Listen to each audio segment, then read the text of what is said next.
Salut les gens, petit aparté avant de vous lancer la vidéo. Cette vidéo fait écho au post que j'avais laissé dans l'onglet communauté sur ce que vous souhaitiez voir venir sur la chaîne. Donc c'est ça un petit peu qui est revenu et qui moi aussi m'a fait envie, parce qu'il faut bien comprendre qu'il faut que ce soit quelque chose qui fasse envie et en même temps c'est un choix qui est logique par rapport à tout ce que je vous ai présenté avant.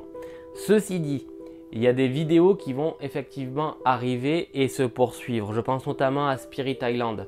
Ça fait un moment que je dis que je vais le continuer, mais là je vais avoir besoin de le continuer. Vous comprendrez pourquoi à la fin de cette vidéo.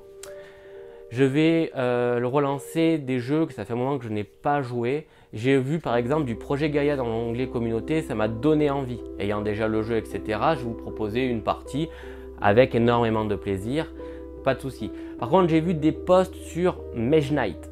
Alors, Mage Knight, c'est très bien. Je ne dis pas le contraire. Ceci dit, au-delà d'acquérir le jeu, ce n'est pas un problème. C'est l'investissement en temps, en règles. Et vous présenter le jeu en tant qu'amateur, pour moi, ça ne me paraît absolument pas intéressant du tout pour vous.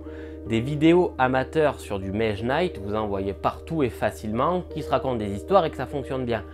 Il y a des gens qui regardent du Mage Knight, pas pour ça, qui regardent du Mage Knight pour se trouver des stratégies, faire des points et prendre le jeu plus sur le côté tactique, stratégique pour faire des points. Et moi personnellement, je prends beaucoup plus de plaisir à lire des personnes sur les onglets de la page communautaire Mage Knight sur Facebook, où les mecs racontent le déroulement de leur partie et tout ce qu'ils ont fait pour optimiser un maximum leurs points, dégager des stratégies ensemble et trouver des axes constructifs pour faire un maximum de points, à la limite du tournoi, quoi. C'est quand même des affrontements de Mage Knight pour celui qui fait le plus de points en solo, passe à l'étape d'après, etc.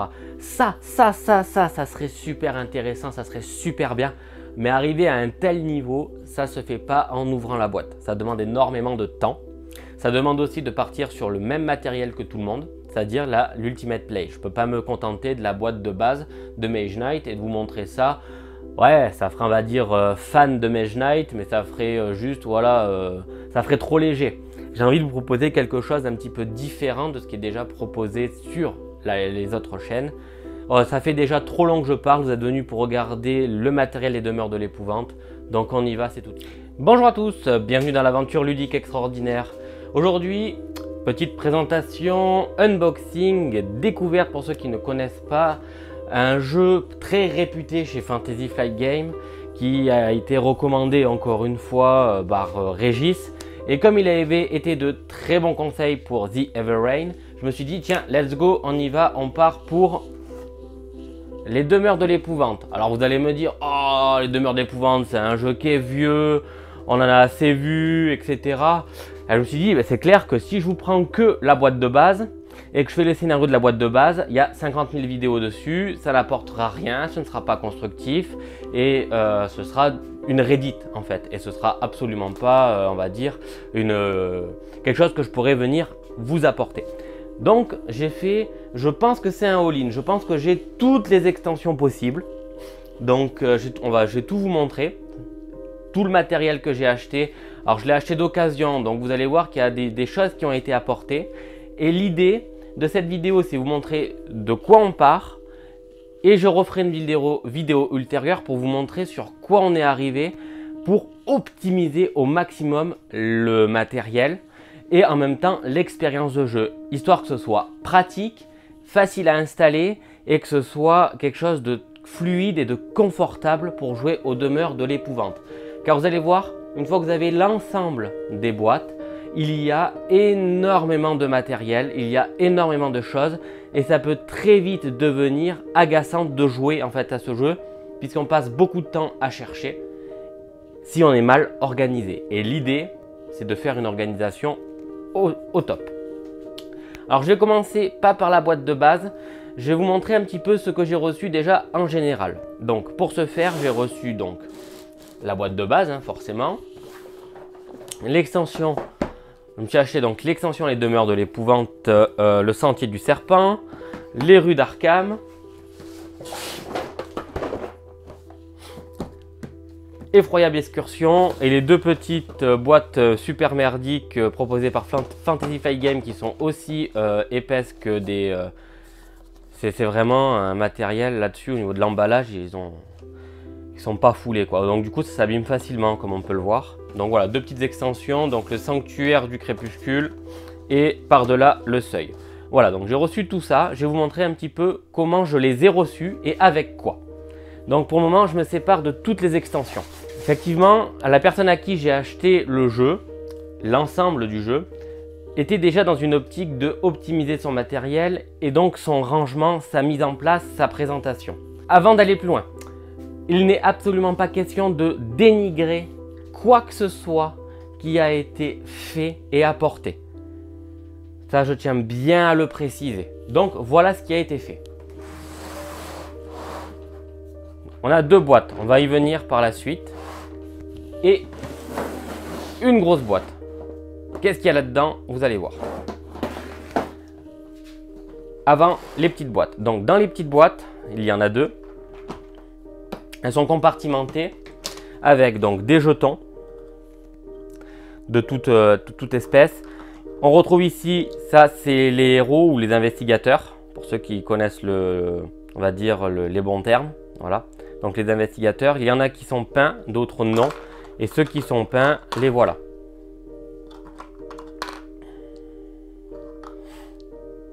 Donc,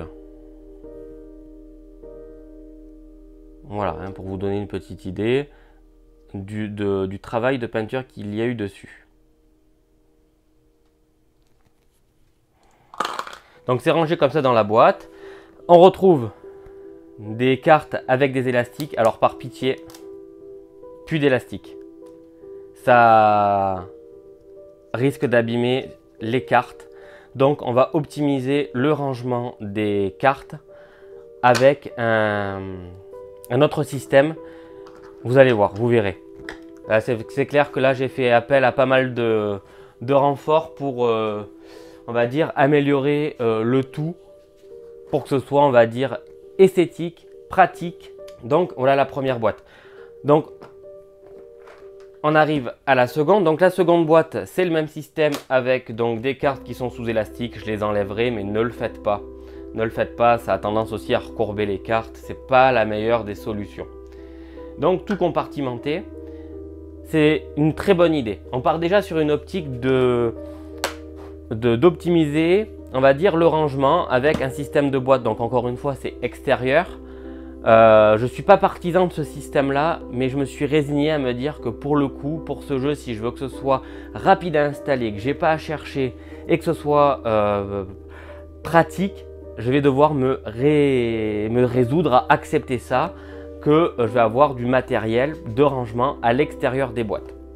Donc ça, ce que l'on va faire sur ce qui est ici, on va essayer de remettre tout le matériel dans une boîte. Donc comment je vais faire?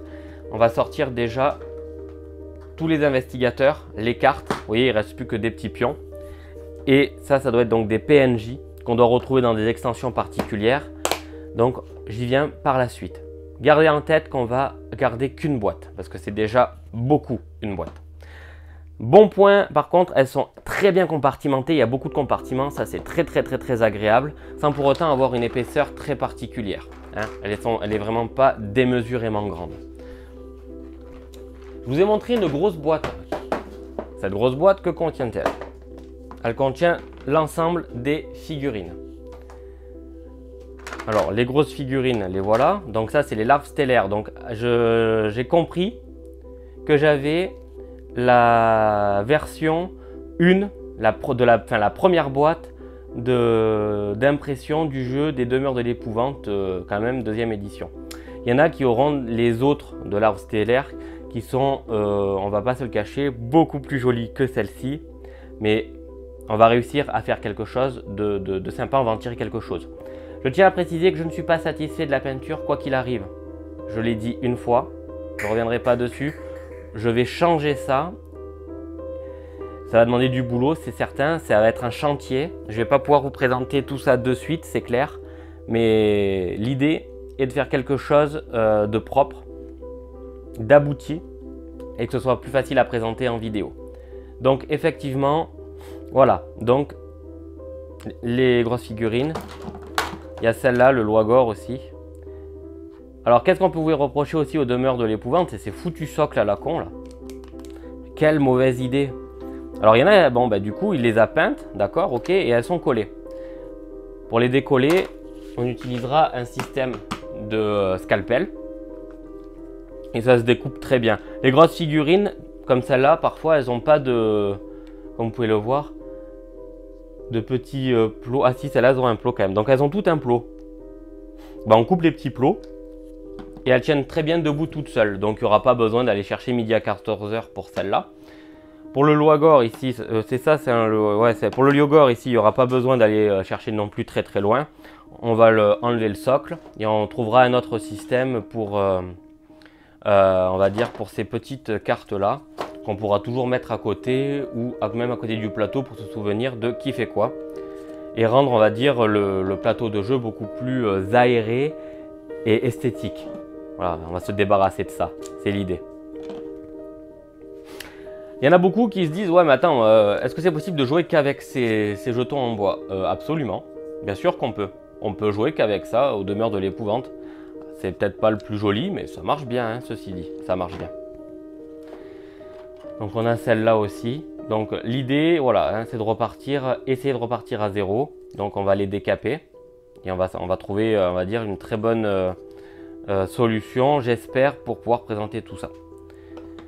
Alors, vous voyez une petite porte ici, c'est que j'ai oublié de l'enlever. Tac. J'y reviens après. Voilà, donc toutes les figurines, voilà, donc un profond qui a été peint.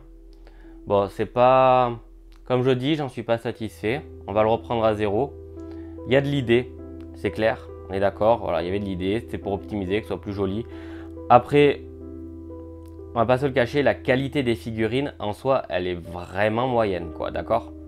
Vraiment très moyenne. Donc je pense que la personne a fait ce qu'elle a pu, avec les moyens aussi que le jeu lui disposait, quoi. Ce que je reproche sur le niveau de la peinture en priorité, c'est que c'est que des aplats. Donc on voit pas les reliefs, on voit pas d'ombre, on voit peu de choses en fait, et c'est assez dommage. Donc ça veut dire que tous ces socles, ils vont partir poubelle. On va garder les petites fiches cartonnées quand même, bien évidemment. Mais toutes ces figurines, il va falloir les ranger quelque part. Donc ça, je vais vous montrer comment je vais les ranger et où dans une vidéo ultérieure. Là, je vous montre un petit peu le point de départ. Ces figurines-là, par contre, comme je vire les socles, vous allez me dire, ouais, mais tu ne peux pas les laisser comme ça debout. C'est vrai. Donc je vais couper le petit plot qui est ici et je vais venir les poser sur des petits socles comme ça qui seront repeints. Donc là, je les ai pris en bois et voilà. Ça va donner quelque chose comme ça. Et là de suite, on a stabilité et quelque chose de beaucoup plus esthétique que ces gros plots, ces gros socles là qui en fait mais servent tellement à rien, quoi. C'est trop gros, c'est beaucoup trop gros. Enfin, bon, il y avait de l'idée derrière, hein, avec ce système de petites fiches dessous, mais là, c'était peut-être pas le plus optimisé. Je pense, hein, je pense. Donc voilà, ça c'était pour la partie des boîtes en plastique extérieures. Donc vous voyez, il y avait déjà une recherche, comme je disais, d'optimiser le rangement et le matériel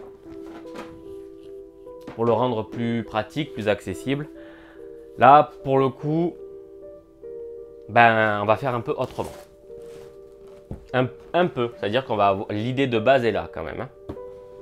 Dans la boîte, donc on retrouvait les livrets de règles. Donc déjà, ça c'est pas mal. Hein, parce qu'il y en a quand même besoin. On avait donc, bon ça c'est un peu corné mais on s'en fiche, c'est juste pour dire qu'il y a une application qui est dessus. Et en parlant d'application, ça me permet de vous dire que lorsque moi je vous présenterai le jeu, vous ne verrez pas l'application. Pas du tout. Je vais vous le faire jouer et découvrir comme si c'était un seul jeu sans application. Bien évidemment, moi j'aurai l'application, je vais devoir jouer avec, etc. Moi, on n'a pas le choix. Mais quand je vais vous le présenter, vous pourrez le vivre comme une histoire, sans voir de frein sur l'application. On va essayer du moins. Je pense que vous l'avez compris, l'idée c'est quand même de vous présenter des jeux à travers lesquels on vous raconte une histoire.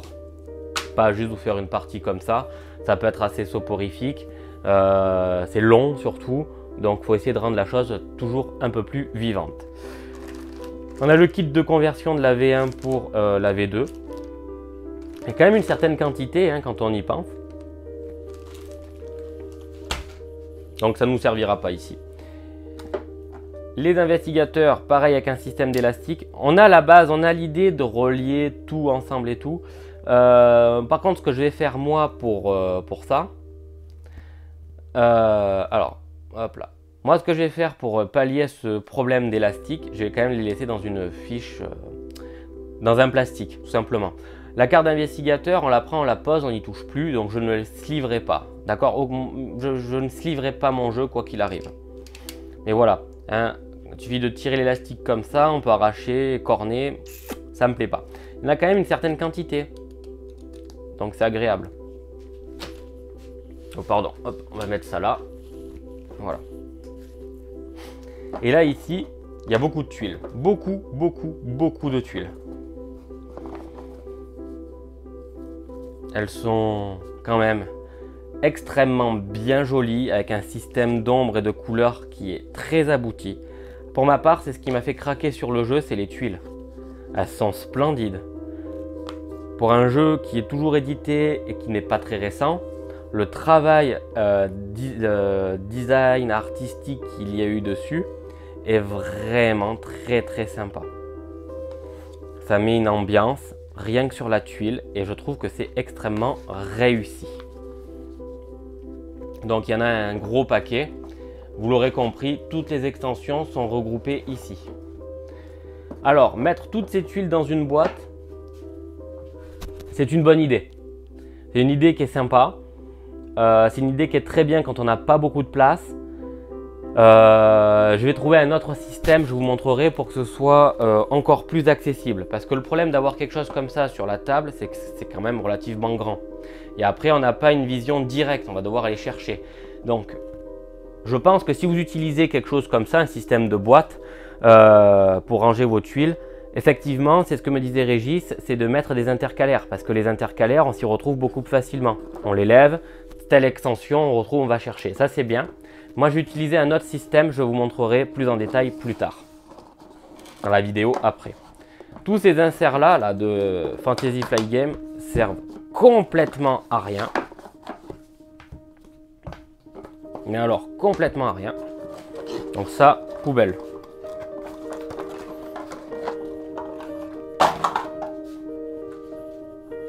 Voilà.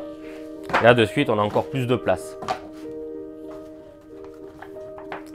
Ah, moi aussi, j'ai toujours eu du mal au début de me dire « Oh punaise, il y a ça qui est dans la boîte, je l'ai acheté et tout, je veux pas le jeter. » Mais là, les inserts de Fantasy Flight Games, vraiment, sincèrement, on n'a pas trop le choix, quoi. Hein. Il n'y a pas à dire, c'est pourri. Et comme c'est pourri, ben, on s'en sépare. Voilà. Donc, de suite, il y a beaucoup plus de place. Et on est dans la boîte de la V1. Et dans cette boîte, vous allez voir ce que j'y ferai.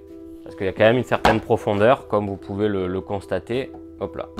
Peut-être mieux ici. Voilà, ok, il y a quand même de la profondeur. On peut faire pas mal de choses avec ça.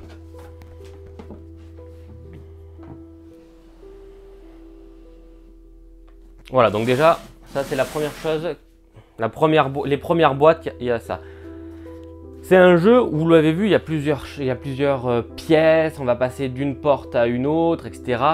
Donc j'ai commencé à travailler sur un système pour apporter un peu de relief, un peu de 3D à tout ça. J'ai fait des portes, donc c'est moi-même qui les ai fait. C'est la première fois que je me suis fait à l'exercice. Je souhaitais mettre des portes parce que sur l'application, c'est un jeu qui est plat. Sur la table, c'est un jeu qui n'est pas plat et on nous propose des petits tokens pour faire les portes. Je trouvais ça très dommage. Et donc je me suis dit, punaise, ça rendait tellement mieux, ne serait-ce que dans le dessin, d'avoir des portes et tout, les passés, les donjons, etc. Que je me suis dit, pourquoi pas faire des portes. Donc je me suis fait des portes. Donc elles valent ce qu'elles valent. C'est la première fois que je me suis pris au jeu, d'accord. J'en ai fait une douzaine. Ça demande un certain temps. Elles ne sont pas terminées. Je vais y mettre des symboles dessus pour les rendre un peu plus ésotériques. Hein, vous verrez. Bon, après, pareil, elles sont posées. On peut les mettre debout, etc. L'idée est d'apporter un peu de cachet au jeu. Vraiment rester avec ce système d'encadrer de portes un peu terne aussi. Vraiment années 20, 30, type manoir. Voilà, rester un petit peu sur cet esprit-là. et le rendre, on va dire, un peu plus ésotérique. On arrive maintenant à beaucoup de vide, j'annonce. Donc, dans les deux boîtes qu'il y a ici, c'est pas compliqué, bah il n'y a rien. Vous voyez, on va l'ouvrir. Voilà, il n'y a absolument que dalle. D'accord? Donc, ça fait des très grosses boîtes pour pas grand chose. Ça, c'est clairement acheter du vent. Hein, d'accord? Ça prend de la place pour rien. L'autre, c'est le même acabit. Donc voilà, ces deux boîtes sont complètement vides. Mais au moins, j'ai les boîtes. Ça a le mérite d'avoir les boîtes. Et je le remercie de m'avoir envoyé les boîtes, même si elles étaient vides. Parce que j'aime bien avoir l'intégralité du matériel, même les boîtes vides. Les demeures de l'épouvante avec effroyable excursion. Donc là, à ce moment-là, la boîte est un peu plus grande, mais on retrouve ce vieil insert dégueulasse. Là, ici, aucune figue n'est peinte. Et on retrouve le système de socle tout dégueulasse. Donc on va avoir le même système. Mais c'est vrai que la qualité des figues est pas exceptionnelle du tout, quoi. Hein. Il va y avoir un gros travail de peinture pour donner, on va dire, un peu de vie à ce gros morceau de plastique. Et encore, elles sont pas moins bien faites que celles de la boîte de base. Parce que là, au niveau des extensions, on arrive à retrouver, on va dire, un peu de forme, de mouvement et de détails. Chose qu'on n'avait absolument pas aussi bien fait dans la première boîte. Donc la boîte de base. Les tuiles. Donc là, il y en a encore un jeu là. Et vous voyez, de suite, il y a une réflexion qui est apportée. Les tuiles d'effroyable excursion sont ensemble. Ça m'a donné un premier indice. Et pour savoir comment je vais organiser mes boîtes. Comme j'ai dit, là, je vous montre un peu le chantier d'où on part. On va faire un peu de la rénovation. Ah, eh ben oui. Une boîte vide. Donc, vous l'avez compris, ces inserts, ils partent à la poubelle.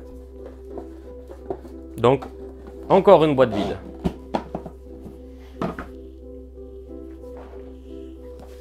Donc, c'était les rues d'Arkham. Là, on arrive au sentier du serpent. Donc, une extension propre à elle-même, avec donc son propre système de tuiles, elle aussi. Rester dans la même boîte, donc il faudra essayer de conserver l'idée du tri. Là, on est plus vraiment, voilà, effectivement, dans de la jungle, j'ai l'impression, dans un temple. Hein, c'est... Il n'y a pas à dire, les tuiles, elles sont super jolies. Elles sont très quali, très épaisses. Ça, c'est un très très bon point, il n'y a pas à dire. Il y a une figurine de gros serpent qui se monte et démonte. Donc ça, c'est très simple. Je vais la monter, je vais la coller, elle restera collée à vie. Voilà, et on va la peindre. Comme ça, on la démontera plus jamais. Donc elle va rentrer quelque part. On a les deux gardiens ici. Oups.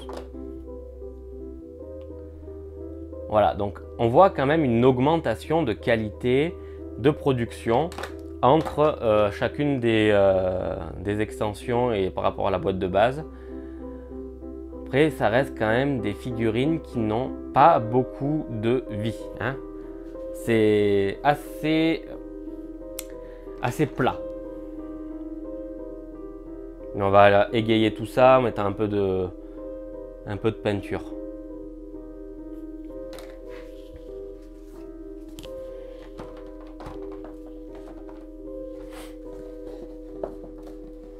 Voilà. Et voilà, donc là on est arrivé au bout. Il y a beaucoup de boulot dessus pour réussir à faire quelque chose de sympathique. Ça veut dire qu'on va avoir, on va dire, une arrivée des demeures de l'épouvante sur la chaîne qui ne sera pas demain, quoi. Ça c'est clair et net, ça va demander un peu de temps. On va améliorer tout ça. Vous avez vu, on a un bon gros chantier. Et si je vous ferai des photos de l'avancée du chantier sur l'onglet communauté pour vous dire un petit peu où je me situe, ce que je fais, etc. pour améliorer, on va dire, l'expérience de jeu sur les demeures de l'épouvante. Ça sous-entend que sur la chaîne, il va y avoir de plus en plus, pendant un temps, soit des bilans, parce que les bilans, déjà j'aime bien les faire, j'ai l'impression que vous aussi vous les aimez bien vu que c'est des vidéos qui marchent bien. C'est aussi des vidéos qui sont pas très compliquées pour moi à produire, donc ça va me dégager plus de temps pour faire ça. Et ou des parties de jeux que soit on a déjà vu sur la chaîne, donc je pense par exemple à Machina Arcana, Contrée de l'horreur. C'est un exemple, hein, c'est ce qui vient, mais ça peut être n'importe quoi d'autre, hein, qui vous devrait arriver aussi. Donc bref, voilà.